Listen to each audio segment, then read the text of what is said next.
میں بہت پریشان ہوں، میری پریشانی دور کر دیجئے، ایسے کیوں نہیں دعا مانگ لیتے؟ ہاتھ کیوں اٹھائے؟ نہ اٹھاؤ ہاتھ، لیکن اگر اٹھائے ہیں تو سلیقے سے اٹھاؤ۔ رونا نہیں آتا تو رونے والوں جیسی شکل بنا لو۔ اگر ہاتھ اٹھائے ہیں تو سلیقے سے اٹھانے پڑیں گے، ورنہ ہاتھ ہی نہ اٹھاؤ۔ اور ہاتھ اٹھانا سنت ہے دعا کے اندر، جب اٹھائیں تو پھر ابن قیم کی اس بات کو یاد رکھیں کہ دعا کا قبلہ عرش الہی ہے۔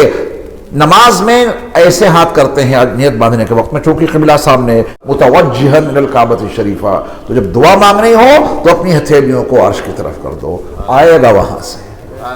آتا ہے کچھ کہ نہیں؟ اس میں کچھ گرتا ہے کہ نہیں؟ آتا ہے، گرتا ہے، دکھتا نہیں ہے۔ اور جن کو دکھتا تھا وہ بتا گئے کہ اس میں جو کچھ آیا ہے، دعا کے بعد نبی علیہ السلام اپنے دونوں ہاتھوں کو اپنے چہرے کے اوپر پھیر لیا کرتے تھے۔ یہ ایسے کیوں لگایا جا رہا ہے؟ اس میں آیا ہے کچھ۔ بخاری پڑھیے، ابو ہریرہ باتوں کو بھول جاتے تھے، کوئی بات یاد نہیں رہتی تھی، نبی سے شکوہ کیا، یا رسول اللہ مجھے کچھ یاد نہیں رہتا، آپ کی حدیثیں سنتا ہوں بھول جاتا ہوں۔ میرے مصطفیٰ نے فرمایا کہ ابو ہریرہ تمہارے کندھے پر جو چادر پڑی ہے اس کو یہاں بچھاؤ۔ چادر کب بچھوائی جاتی ہے؟ جب اس میں کچھ دینا ہوتا ہے۔ ابو ہریرہ رضی اللہ تعالیٰ عنہ نے اس چادر کو بچھایا، نبی نے کچھ مانگا اللہ سے، کیا آیا؟ ابو ہریرہ کو بھی نہیں دکھائی دیا، کسی کو نہیں دکھائی دیا۔ جو آیا اللہ کی طرف سے، آپ نے ان ہاتھوں کو اس چادر کے اوپر ایسے کر دیا، کیا آیا وہ نہیں دکھا۔ اور میرے مصطفیٰ نے اپنے ہاتھوں سے اس پر کیا ڈالا، اس چادر ابو ہریرہ پر، وہ بھی نہیں دکھا۔ آیا بھی ہے، میرے مصطفیٰ نے اس پر ڈالا بھی ہے۔ ہر چیز دکھتی تھوڑی نہ ہے۔ آپ کے گھر میں وائی فائی لگا ہے؟ بہت سے گھروں میں لگا ہوگا وائی فائی۔ وہ جو اس کے اندر سے شعاعیں نکل رہی ہیں وائی فائی سے، جو نیٹ پر کر رہا ہے، وہ دکھتا ہے؟ دکھتا تو نہیں، لیکن کام پورا کرتا ہے۔ ایسے ہاتھ اٹھائے اور اپنے اللہ سے کچھ مانگنا شروع کیا، آ رہا ہے، بہت کچھ آ رہا ہے، دکھ ہی تو نہیں رہا ہے۔ ہمیں بہت ساری چیزیں نہیں دکھتی لیکن اس کو مانتے ہیں ہم اور آپ۔ تو ہاتھ ایسے رگڑتے رہیں گے، اللہ ناراض ہو جائیں گے۔